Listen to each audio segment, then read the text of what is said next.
With me today I have Anna Cummings from A&A Interiors and Natasha Borosh with Design Home Staging. So I'm going to start with Natasha because you are into the actual meat of staging homes, right? And I've always heard that vacant don't make it, then if you can smell it, you can't sell it. So tell me, in staging, is it really an overwhelming, like how big is it?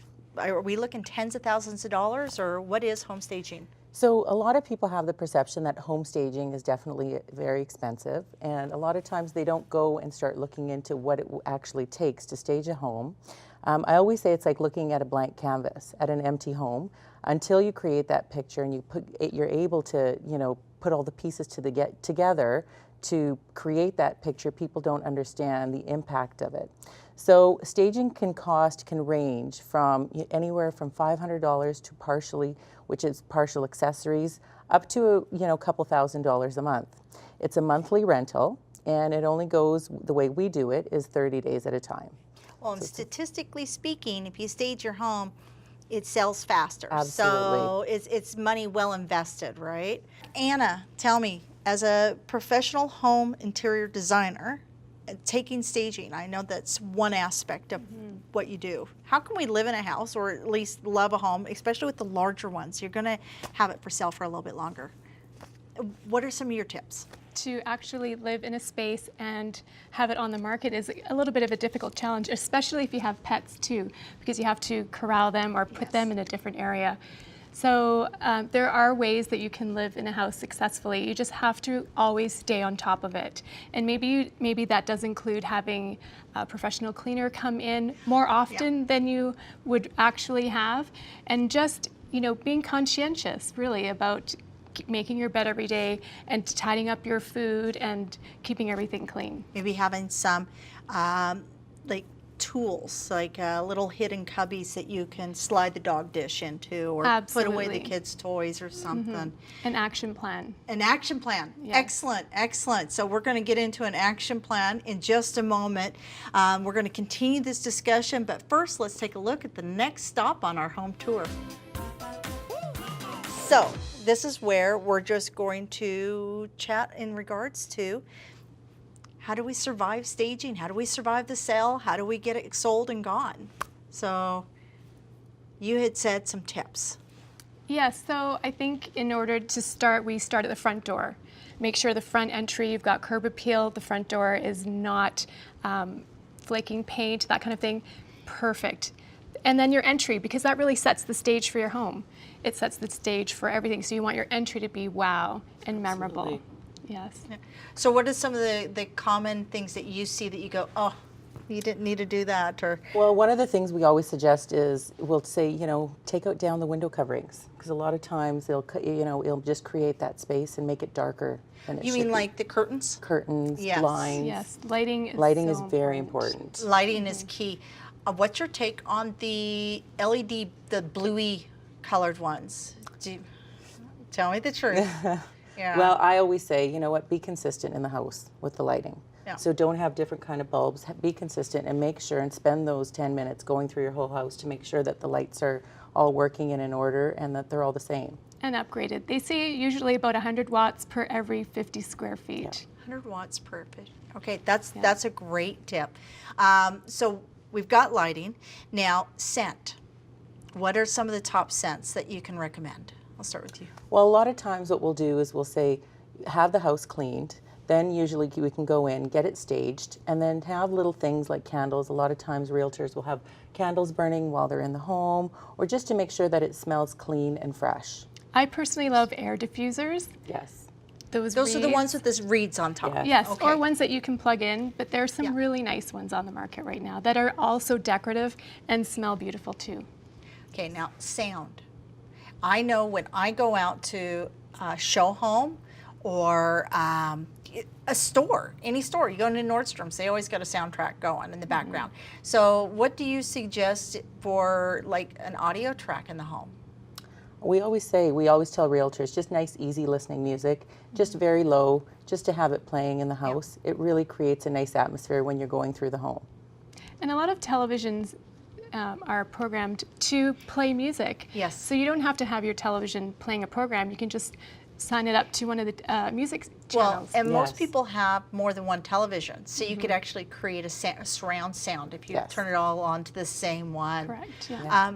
So, pets. I sometimes have seen signs that says "Don't let the cat out" or anything. Do you have any special kind of tips to give pet owners? Because, I mean, we have tons and tons of pet owners in Calgary. Yeah. Oh, go ahead, Well, Natasha. we typically, it's very difficult to stage a home with pets because you run into problems where, things can get damaged and, things can happen. But, you can definitely, most people who are selling their home will take their pet out, obviously, when the home's being shown. We just find that a lot of times just hiding that bowl, hiding that water, just not having it right out in the front entry or in the kitchen area, just putting it in a place that's a little more discreet. So, and have you ever heard of any horror stories of people like letting cats out or anything like that? Am I the only one that's done that? I think Yeah. we've heard of a few stories. No, usually pets are gone by the time the realtor is in the house. Okay. Yeah. Okay. Yeah. Normally, not the ones I've but okay. So up next we have the Alberta Professional Home Inspector Society. So what exactly is home staging? I think everybody's got a little bit of different take on it. Can you share with me what you consider home staging is? So home staging is when you're hiring a professional who's going into your home, first determining the style of your home, if you've got a traditional home, transitional home, contemporary home, and being able to create and put together a package as to what they're going to put in your home to make it sell and to make it look beautiful and to make all the spaces come together to create that picture. So home staging, it's always a professional. Usually it is. Always And most of the time, we recommend professionals go in and take a look at the rooms and be able to create that picture. Correct. You want your home to flow, and you want to have the right groupings of furniture in the rooms that you're trying to showcase. And so ultimately, Kim, what you're supposed to get is that amazing photograph that's going to get people in the door. Absolutely. Exactly. Photography is key. What about, like, some people, they'll take a room and it's supposed to be a dining room and they've turned it into a toy room or something along those lines. I mean, what is your take on room appointment? Yeah, I think it's great for when they were living in the home, but now that it's not their home anymore and it's up for sale, you need to appeal to the largest market that it will be purchasing the home. So you need to take those toys and put them away and maybe purpose the room the way it's supposed to be used. Purpose That's the room. right. Yeah. That's right. So, okay, a lot of people in Calgary, limited budget. So, but they need to maximize the house. Maybe they aren't making as much as they had wished or hoped on the house. So, with that limited budget, what would you invest So in? there's different ways to stage. There's partial stages where you're coming into a home and they live in the home. And so you need to help them with a bar area or a kitchen area or a bedroom area, or they just need to accessorize it and they need to put some artwork and some toss cushions and things like that. Then there's homes that are completely vacant and empty. So it really depends on the situation. I always say you don't have to stage a whole home in every single room.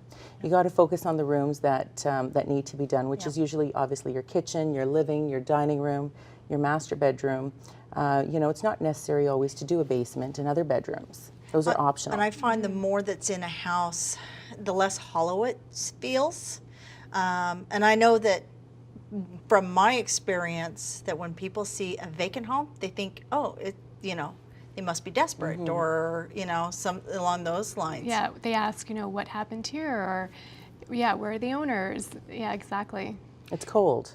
You Yeah. just don't get that warmth. So how far is too far though on staging? Some people you walk in and you can tell it's staged. You just know that there's no way a human being actually is staying in this space. So what is too far and what is enough? Well, I think it's really important to, get a feel for the home and be able to, really first work on those key areas.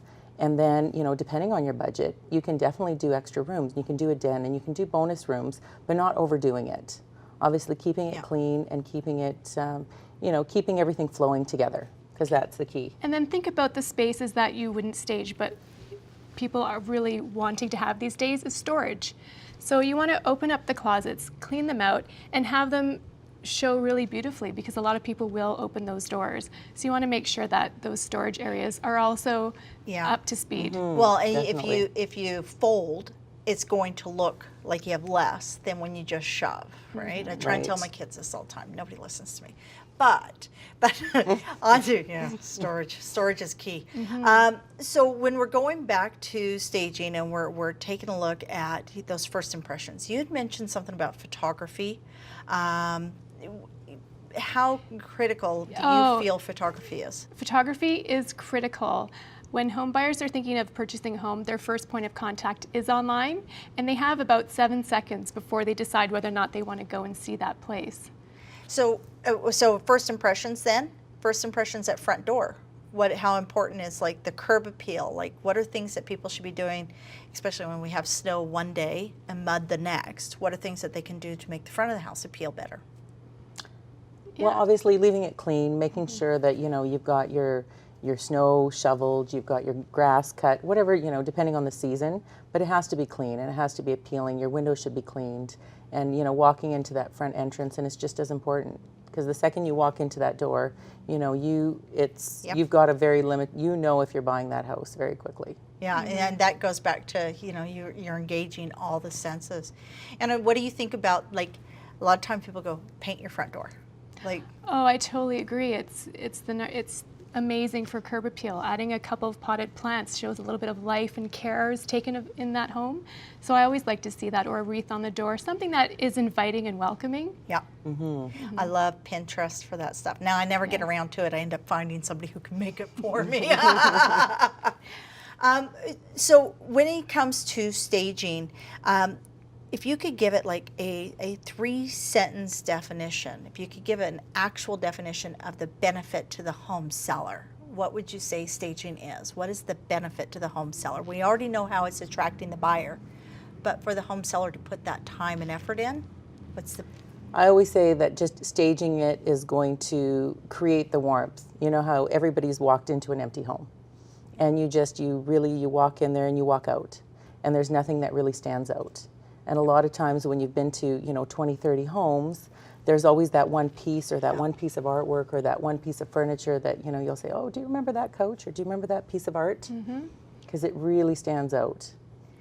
Yeah, so it's the memory points as well, as Natasha was saying. But Kim, I also think that staging benefits the seller because it will increase their asking price. Because you can Absolutely. Yeah. ask more for a staged home than you can for an empty home. And instead of doing a price reduction, you know, if your home isn't selling, you'll say, well, you know what, maybe we should put that money into doing home staging. Yeah, get the home ready so the next homeowner can visualize their life there. Yeah. Thank you so much. That is Thank you. awesome. All right, ladies, we're down to the last 30 seconds. Hit us with your advice. So my advice would be have your home staged professionally with a designer, and it will definitely maximize your sale price and minimize your sell time. Excellent. Miss Anna. I say always get an expert eye to look into your home first before you even think about listing it for sale. We become so immune to our surroundings that we don't even realize what could be a potential deal breaker. So I think getting someone in to look at it first would be a good idea. Totally agree, totally agree. We've all walked past that one spot numerous times, and then we just forget it's there, and that professional eye is going to catch up for us. Well, join us online for the full panel discussion at homesandlifestyles.ca. A special thanks to our sponsors, Kahane Law, Hayworth, A&A Interiors, and Diva Salon and Spa.